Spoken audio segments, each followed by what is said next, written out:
మన బాలాజీ భక్తిధార కుటుంబ సభ్యులందరికీ నమస్కారం. శ్రీ వెంకటేశ్వర స్వామి వారు ఒక సందేశం పంపించారు. జీవితంలో ఎంత కష్టం వచ్చినా ధైర్యం కోల్పోవద్దు.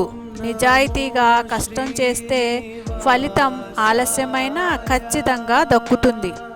మన మంచిని మనం చేయాలి, ఫలితాన్ని స్వామివారికి వదిలేయాలి. అహంకారం వద్దు, ఆశీర్వాదం కోరుకోండి. శ్రద్ధ ఉంటే స్వామి దారి చూపిస్తారు, నమ్మకం ఉంటే స్వామి నిలబెడతారు. శ్రీ వెంకటేశ్వర స్వామి వారి కృప మీపై ఎల్లప్పుడూ ఉండాలని కోరుకుంటున్నాను. గోవిందా గోవిందా. ఓం గోవిందాయ నమః.